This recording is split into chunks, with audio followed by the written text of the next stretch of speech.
Donald Trump has shocked the world with a demand that could ignite one of the most explosive disputes in modern history. In a move that has stunned allies and rattled rivals, Trump is demanding something far more valuable than oil, steel, or even land. He wants water, Canadian water, the very lifeblood of a nation, suddenly on the table as America faces a crisis it can no longer ignore. This isn't a minor diplomatic spat.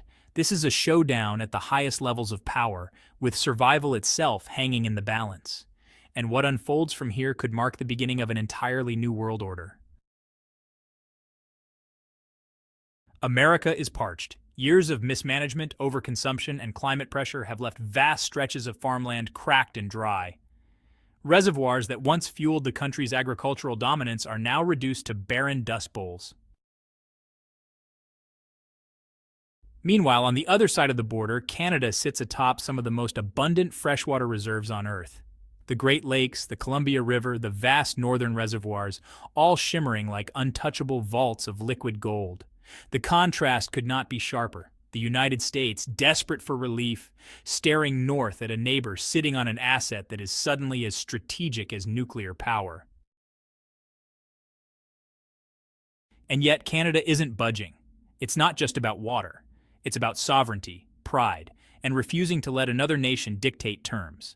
Imagine a faucet that one country is dying to open, while the other keeps the handle firmly shut. That is the situation we are watching unfold in real time. Donald Trump's demand wasn't whispered in backroom negotiations. It was blasted in public, with his signature flair for confrontation.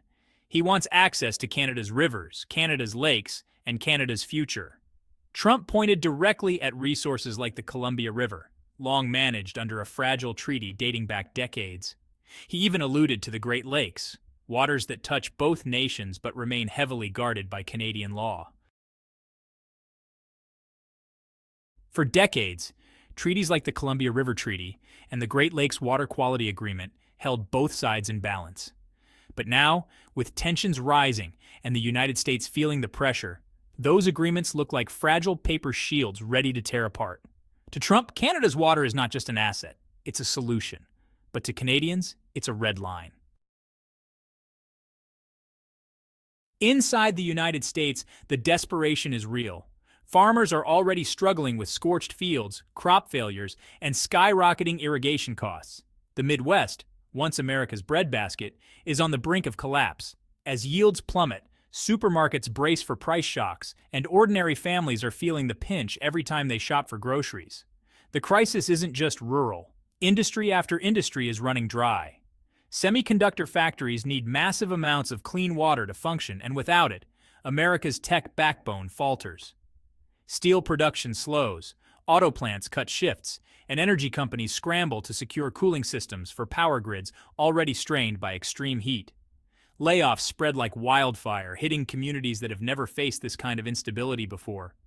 Bills rise, rationing looms, and the average American begins to realize just how fragile their lifestyle really is when water disappears. This is not some faraway problem. It's a storm that's already inside the gates. And Trump's demand for Canadian water is being pitched as the only way to prevent total collapse. Standing at the center of the storm is Mark Carney, a seasoned leader with a reputation for calm under fire. While Trump's rhetoric thundered with urgency, Carney's reply was sharp, steady, and final. Canada is not for sale. Those 5 words became an instant rallying cry.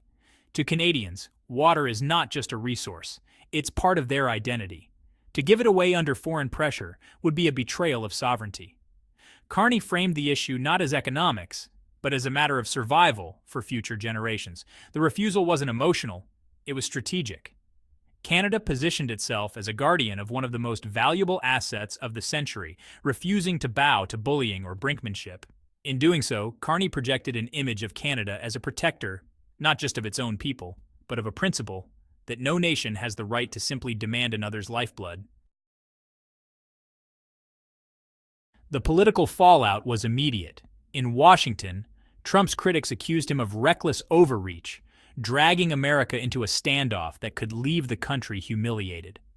Internationally, the move raised eyebrows among allies who wondered if America was now willing to strong-arm even its closest neighbors to get what it wants. Meanwhile, Canada began to shine in a new light. A country often dismissed as quiet and cautious was suddenly emerging as a water superpower. The global narrative shifted.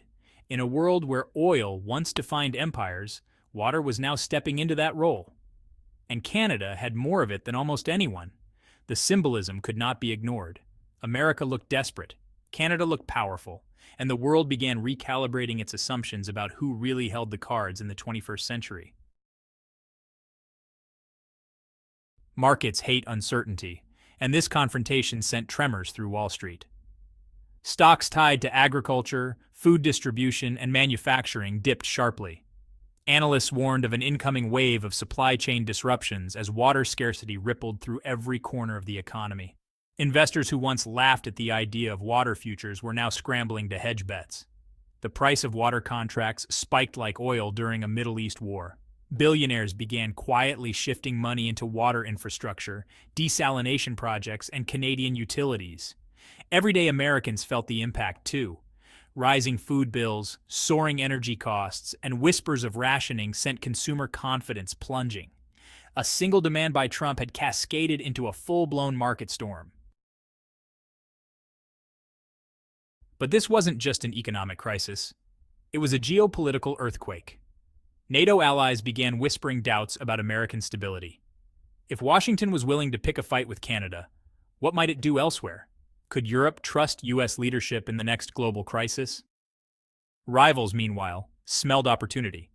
Russia, China, and even regional powers in Asia positioned themselves as alternative partners for nations nervous about America's new aggressiveness.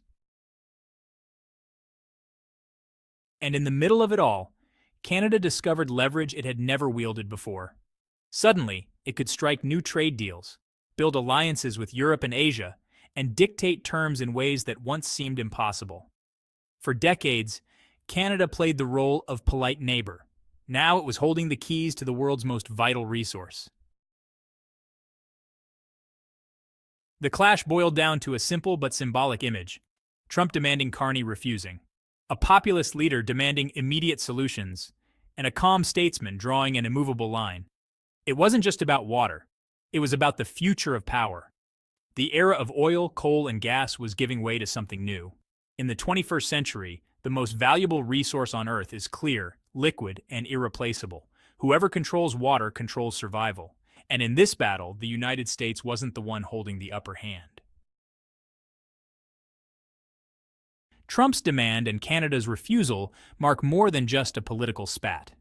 They signal the dawn of a new era, where wars aren't fought over oil rigs, but over rivers, lakes, and reservoirs. The question now is not if this confrontation will escalate, but how far it will go. And as the world watches, one thing is certain: the water wars of the future are no longer a distant threat. They're already here. If you want to stay ahead of these seismic shifts, make sure you hit that like button, subscribe, and turn on notifications. Because this is only the beginning. The battle for water has started, and what comes next will shock us all.